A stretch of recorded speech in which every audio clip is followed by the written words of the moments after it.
Hi everybody, I am Dr. Mary Claire Haver, and I am here. If you don't know me, my name is Dr. Mary Claire Haver. I am a board certified obstetrician gynecologist and a menopause specialist. This is, becoming a menopause specialist was something that I chose to do, and I let go of the other aspects of my practice so that I could just focus on menopause care. I have a clinic outside of Houston, Texas, and you are welcome to make an appointment with me if you'd like to come and see me. Otherwise, you can just keep following me on social media, and I try to do a lot of education and therapy around risks, benefits associated. So I'm here today to welcome all of you, encourage you to share this video with someone you think it might be helpful to, answer your questions to the best of my ability. So if you don't mind, if you're just joining, double tap my face, double tap the screen.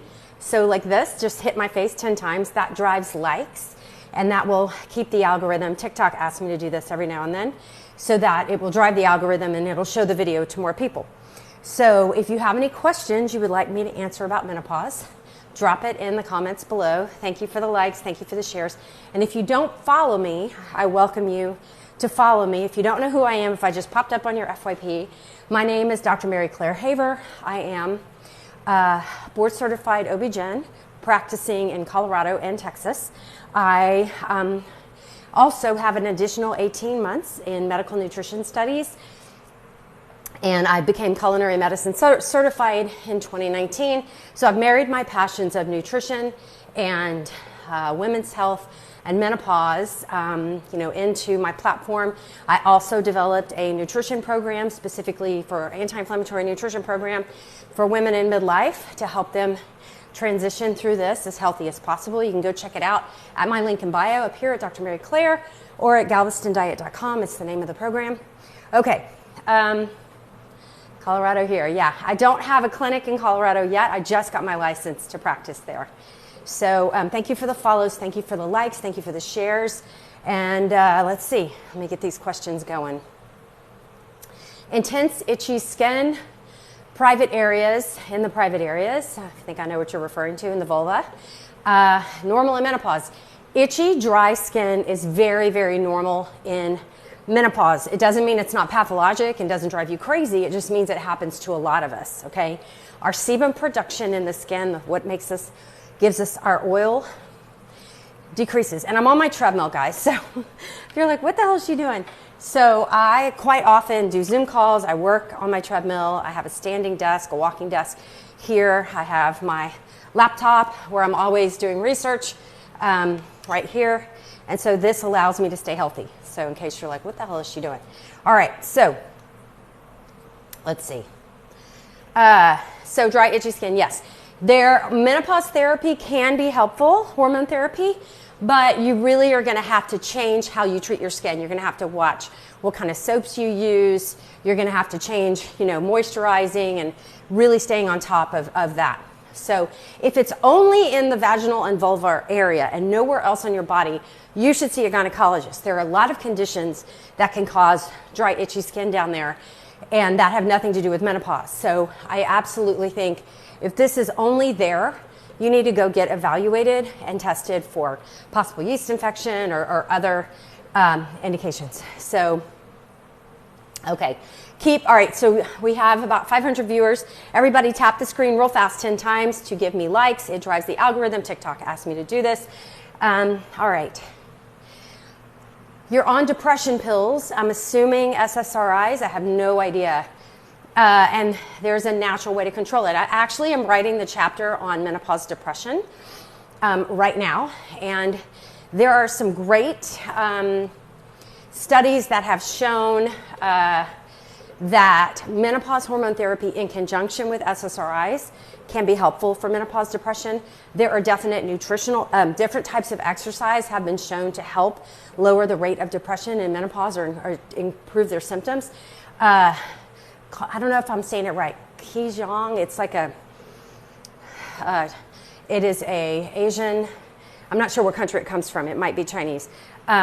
and I don't want to get it wrong, but there's yoga has been shown, walking has been shown, all to have positive benefits on menopausal depression.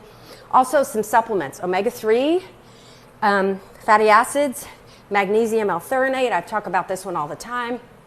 Qigong, thank you. Qigong has been shown to be helpful. That's the exercise. And hang on, let me pull up my notes. Hang on, I'm writing this chapter right now.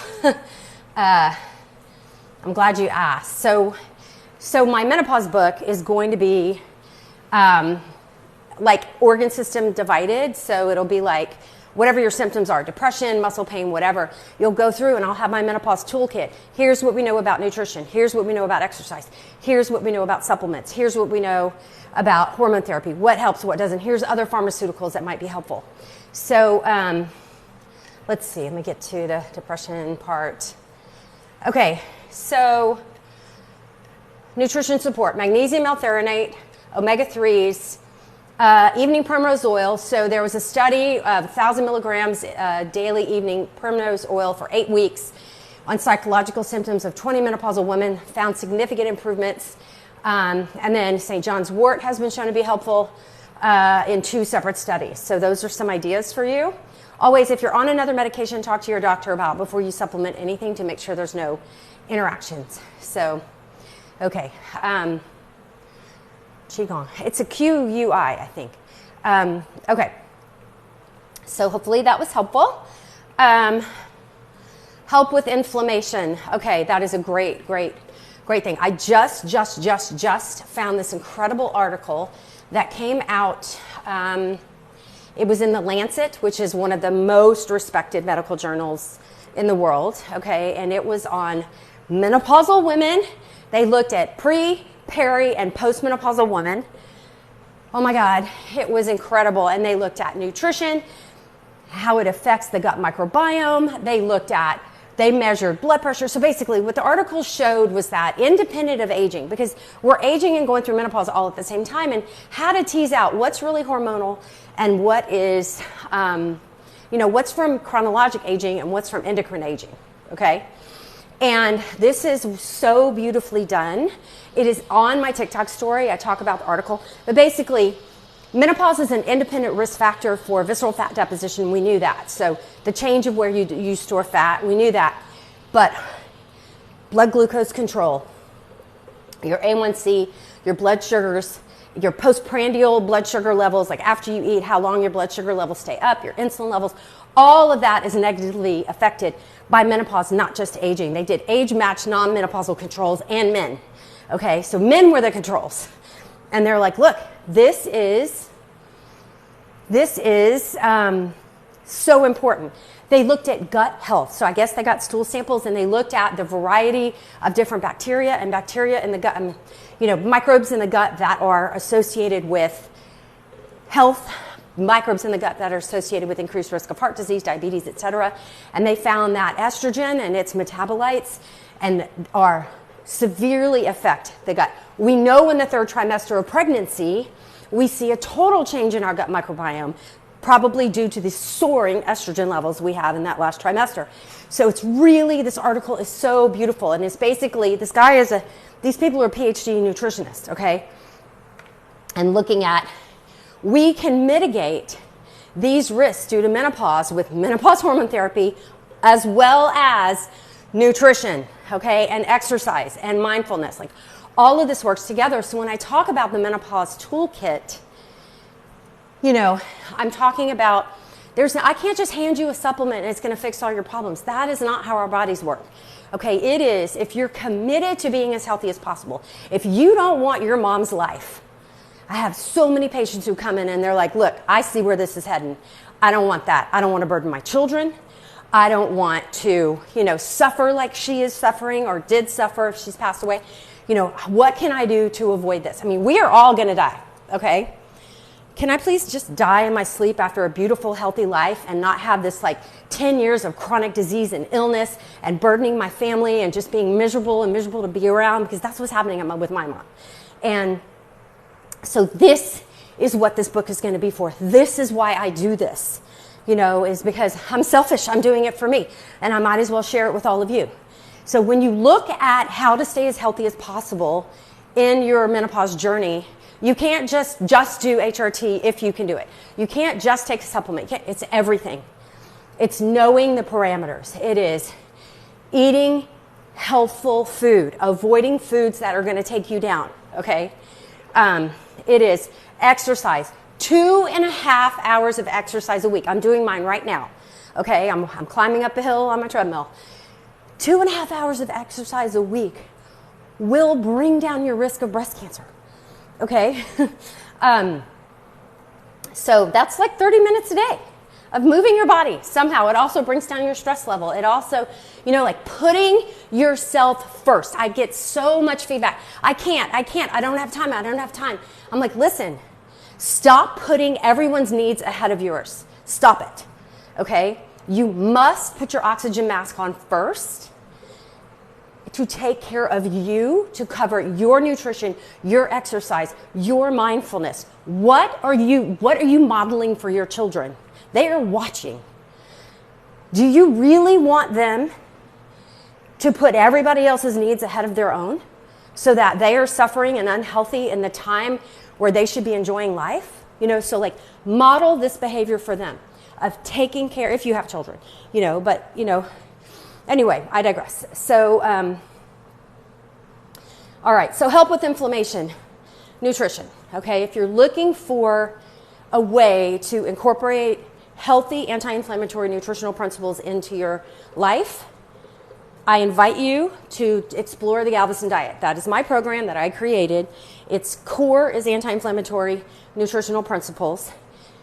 You can go check it out, link in bio up there. And yes, I charge for it. This is how I pay my bills now. This is how I send my kids to college.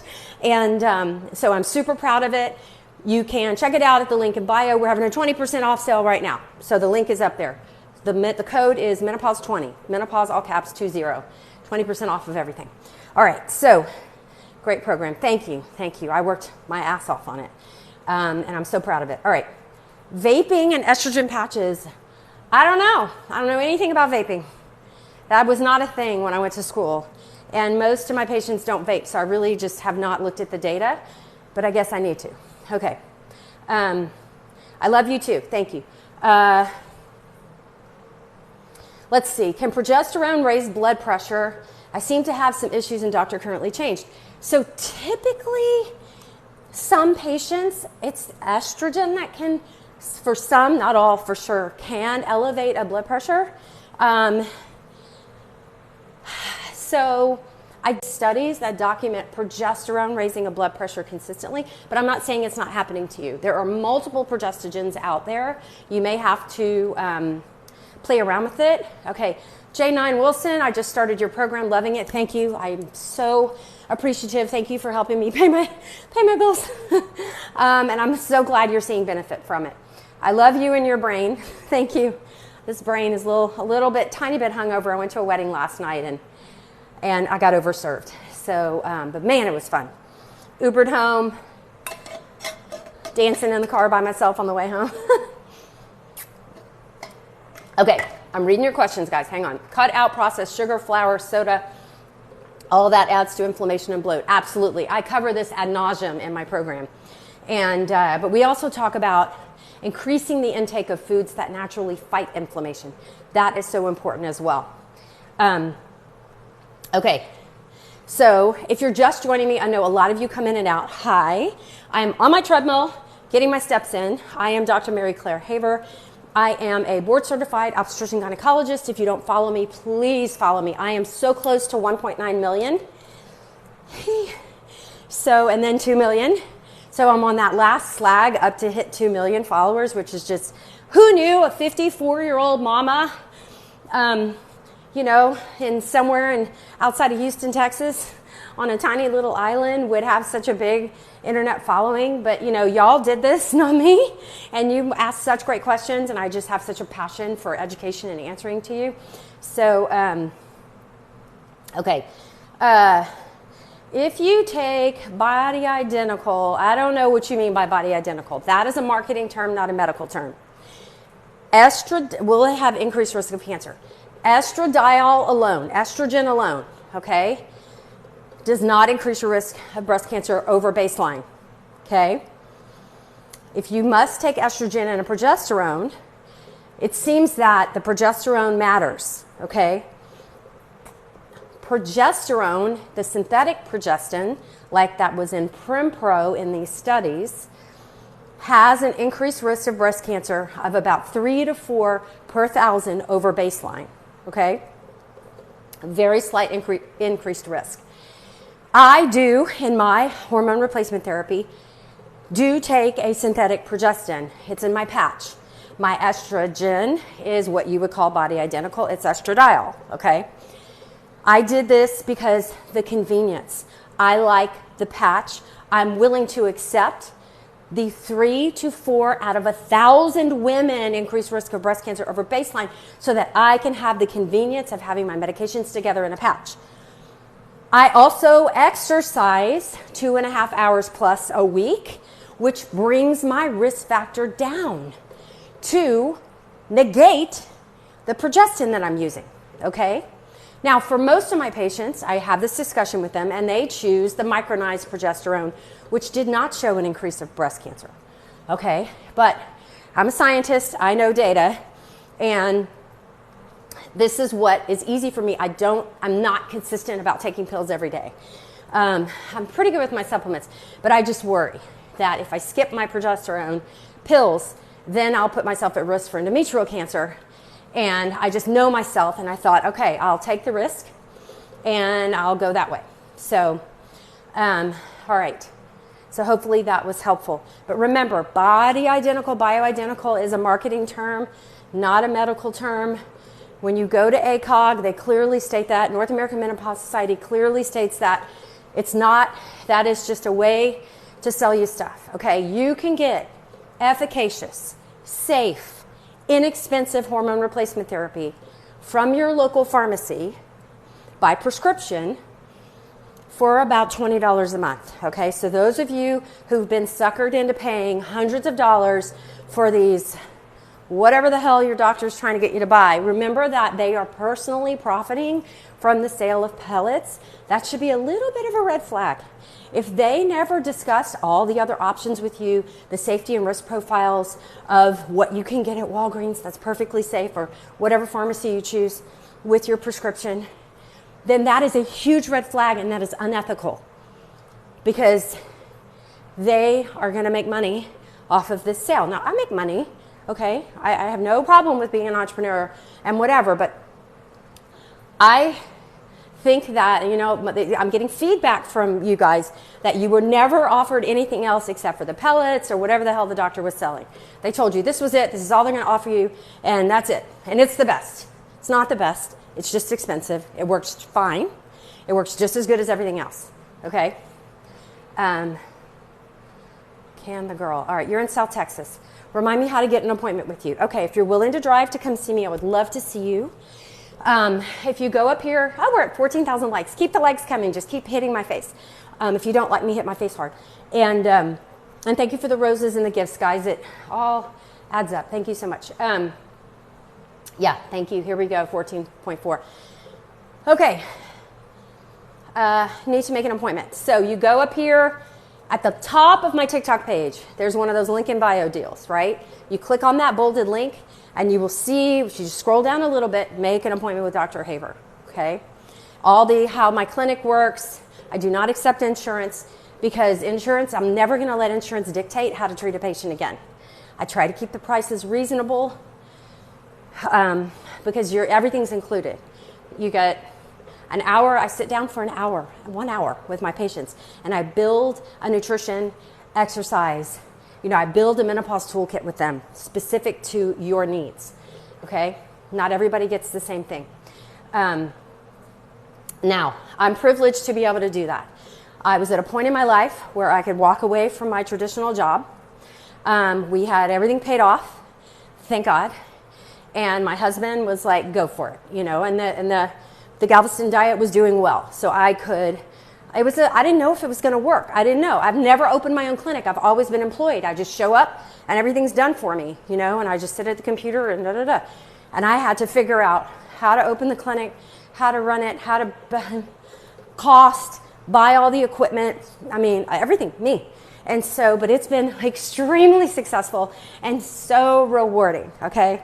Now, if you can't come see me, on my database, in that same link in bio, I have asked you guys, if you have a great menopause provider who's just kicking ass and you love them, please refer them, okay? I have a form you can fill out where you put your name. You don't even put your name. It's like anonymous. And you just put the doctor's name and their website, and you write a testimonial as what they did for you. And you can help someone in your community find that person, okay? Google doesn't work. All those health grades, that's all just bullshit. It's all marketing, okay? This is honest, raw truth, you know.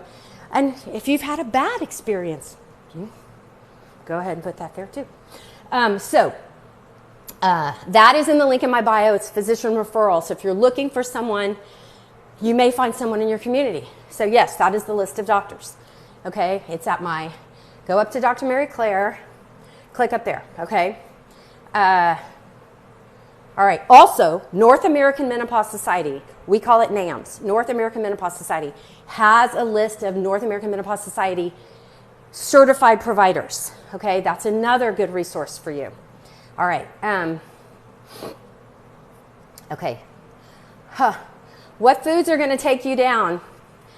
Okay, guys, let's crowdsource this one. What foods take you down? What do you know? If you eat, you're going to feel like shit. Okay? You're going to have crazy spikes in your blood sugar.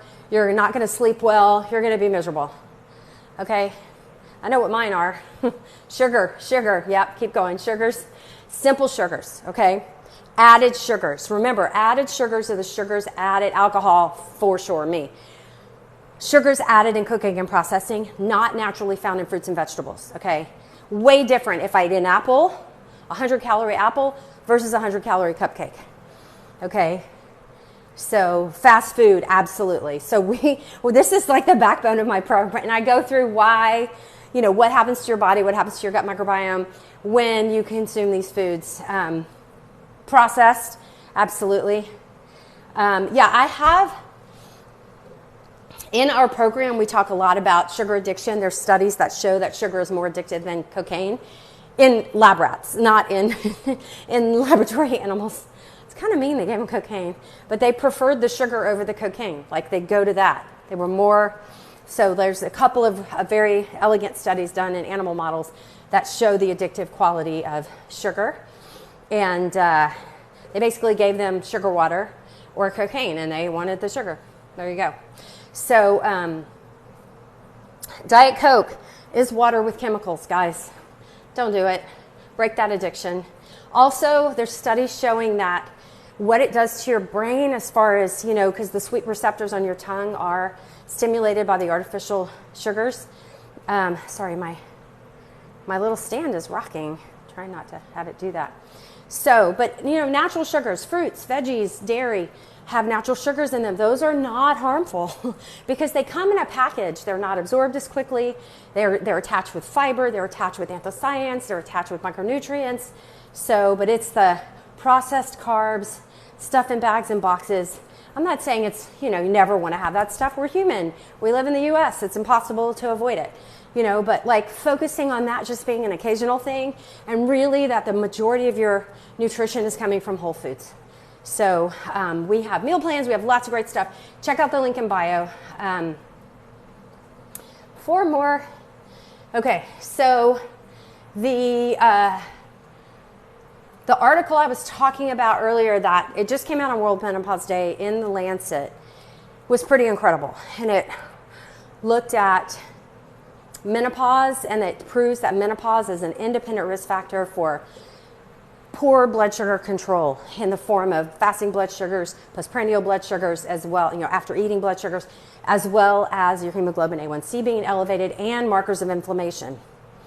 So, and visceral fat gain. So that estrogen and that menopause hormone therapy actually can be helpful, as well as diet and keeping your gut microbiome healthy. So it all works together. Hang on. We're doing good. Okay, so let's see, I'm answering some more questions. So please follow me. If you don't follow me, I would be honored. And thank you for sharing this live and liking it. We got 24,000 likes. That's so cool. What are my thoughts on semaglutide? Okay, so Ozempic and all that new class of medicines. So I'm not an endocrinologist. I do not treat type 2 diabetes. I am a gynecologist. This is not my area, okay? But I've done some reading, and people are being prescribed this stuff ad nauseum. I thought so. Oh, Siri thought I was talking to her. Sorry. People are being prescribed this stuff a lot outside of the indication of type 2 diabetes. You do you. But I caution you, if you are not changing your habits along with this medication, if you're not changing the way you eat, your exercise, it's a Band-Aid. You are not fixing the problem. Sure, you will lose weight. The worry is a significant amount of what you lose is not just fat, but muscle, and that is not what you want to do. So you must be doing resistance training. You must be eating enough protein, okay? You must change your habits, or the minute you get off that medication, you're just going to go right back to where you were. And so I would not do it alone. I would do it as part of a comprehensive lifestyle program. And I don't know what the long-term studies are showing. So many of these miracle cures come out, and they end up killing people. So, you know, let's see, total hysterectomy, do you just take estrogen? So if you've had a total, okay, so remember in medicine, we don't say total, that like y'all say total. For us, total means the uterus and cervix. So have you had your ovaries removed or not? Most people in the lay, total means ovaries out, but that's not what it means medically. So I just want to be clear. If you've had your ovaries removed, that's total. Okay, so if you don't have a uterus and you're in surgical menopause or natural menopause, your menopause replacement therapy should be estrogen alone, not progestin. Okay, no progestin needed. Testosterone is a whole different animal. That is not menopause hormone therapy. That's not in the class of when we talk about that medically. Now, women do supplement with testosterone. I only use it to treat hypoactive sexual desire disorder. That's it, nothing else. Okay. So, is there a blood panel when asking for blood work? On my blogs at Galveston Diets, if you go up to the link, click on there, scroll down to the bottom. The blogs are there. They're on my website, galvestondiet.com. I have a whole section on tests to maximize your well woman exam or your annual health exam, okay? And why to ask for them, and if you have certain symptoms, they'll likely be covered by insurance. You have to be very, very clear, okay? So please go check that out. It's a great blog, and you can print it out and take it to your doctor's office. And I've had people come back and say, yeah, they ran all the tests. Thanks. You know, it was great. Let's see. You have osteopenia, bless your heart, and you've had many fractures. What's the best calcium supplement? Calcium supplementation on its own has not been shown to be that helpful. There's some studies that are actually pointing to the risk of excessive calcium supplementation can be harmful to like atherosclerosis and heart disease. So weight-bearing exercise, muscle training, eating enough protein. These are osteosarcopenia. The muscle-bone unit works together. So as you do resistance training, you cannot negate the importance of this. You must. There's a great study showing that treatment with collagen supplementation reversed some of the osteoporosis. So I start my patients on collagen as soon as I get them, for bone health. It's also great for skin and some other stuff. But that's, really the best way. If you're looking for a good collagen supplement, I've got one on my website. You can go check it out or just get whatever. I don't care. But it's a specific type of collagen for osteoporosis. So you have to make sure that you're doing the right one. PVCs and menopause correlation, yes, we do see tachycardia. PVCs, arrhythmias increase. There seems to be, if I read this correctly, estrogen receptors on the sinoatrial node, which controls your heart rate. And so when your estrogen levels dip, we can see increasing arrhythmias. And so that's a whole section of my book. I'm going to be talking about what you can do about it. Is menopause therapy helpful? Blah, blah, blah. So, but yes, we do see it. You know, you deserve a workup. You need to make sure it's not other causes. But if you get negative for everything, it's menopause. So there you go. It's menopause. Okay. How do I explain to my husband he doesn't believe I need this time? Therapy.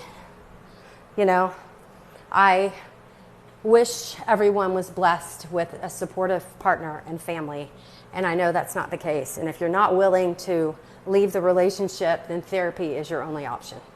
And if that person is unwilling to get therapy to improve your relationship, then I can't help you, you know. You have the option to not be in this relationship. Let's see. You just started hormone replacement therapy 2 months ago. Sleep is better, but still a mystery. I've started having, so many things disrupt our sleep. Menopause and perimenopause is definitely one of them. But remember, there is sleep hygiene that you must pay attention to. You know, not putting the phone in your room when you go to bed is probably one of the biggest things. I'm guilty of this. So, because I read on my phone, I need to just get a reader. There is lots of great information on sleep. Dr. Andrea Matsumura is a sleep medicine specialist. She's a good friend of mine. She's in Oregon. She's got a website. She's on Instagram, Holistic Sleep MD. She's amazing and has so much great information. So anything to do with sleep, I just refer to her. She's got so much good stuff out there. Thank you for the likes, guys. Thank you. Okay, I'm going to jump off. So great talking to you guys, and we will chat again soon.